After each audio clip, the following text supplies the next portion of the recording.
The team the world loves and loves to hate. Imagine walking onto the biggest stage in world football, a stadium packed with over 80,000 fans, millions more watching from every corner of the globe. The World Cup final.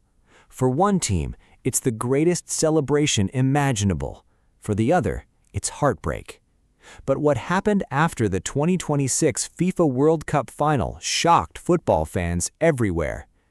Instead of celebrating an unforgettable tournament, the football world found itself debating heated confrontations, emotional reactions, and questions about sportsmanship.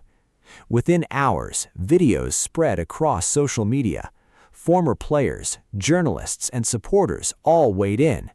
Some defended Argentina, saying emotions naturally boil over after losing the biggest match in football. Others believed the scenes damaged the team's image. Then FIFA announced it would review post-match incidents involving players from both sides. Suddenly, one question dominated football conversations around the world. Why does Argentina seem to attract so much controversy? Is it simply because they're one of football's greatest nations?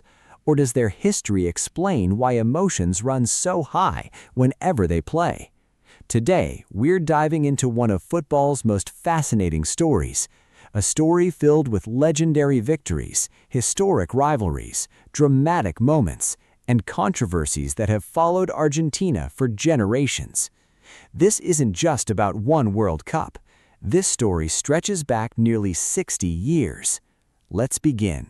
Chapter 1. Where did it all start? If you ask football historians where Argentina's controversial reputation began, many point to one tournament, England, 1966, the World Cup. The quarterfinal between England and Argentina wasn't just another football match. It quickly turned into one of the most heated contests in World Cup history. The tackles became harder, arguments grew louder, tempers continued rising. Then came the moment that changed everything. Argentina captain Antonio Retin was shown a red card by the German referee. The decision stunned everyone. Communication between the referee and Retin was difficult because they didn't share a common language, adding even more confusion to an already tense situation. Retin refused to leave immediately.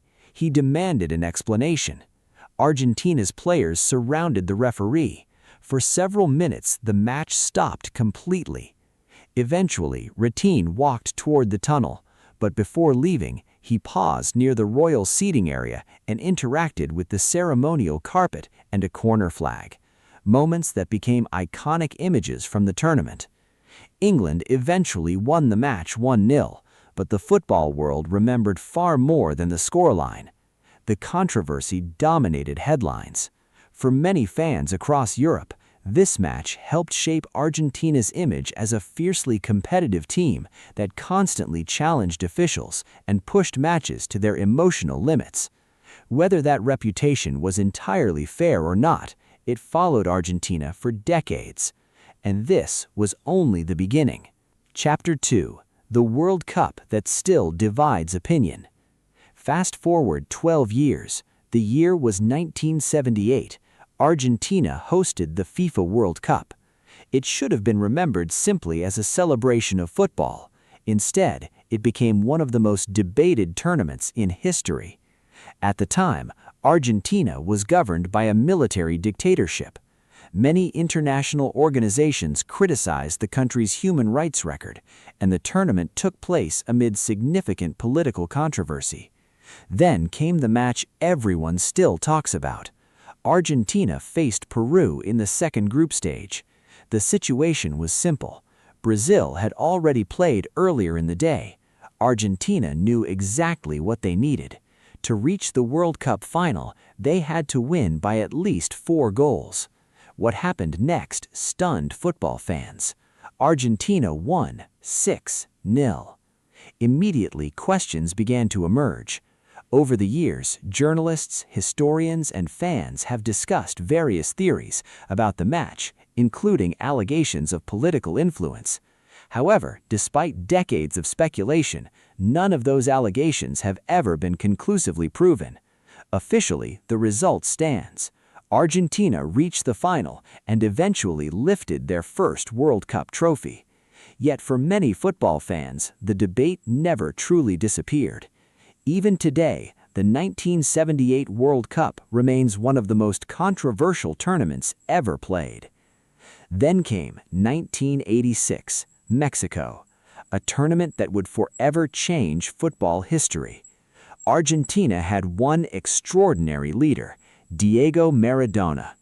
Already considered one of the greatest players in the world, Maradona carried enormous expectations. In the quarterfinal against England, he produced one of the most famous performances football has ever seen. But it wasn't just because of his brilliance.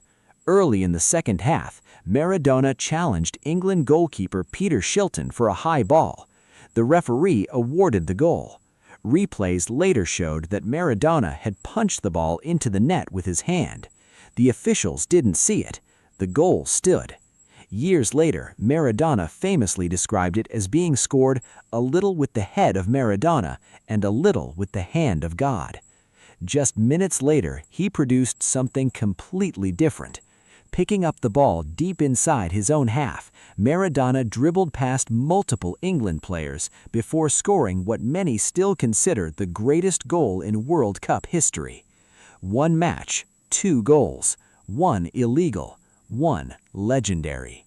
That match perfectly captured why Maradona remains one of football's most iconic and most debated figures.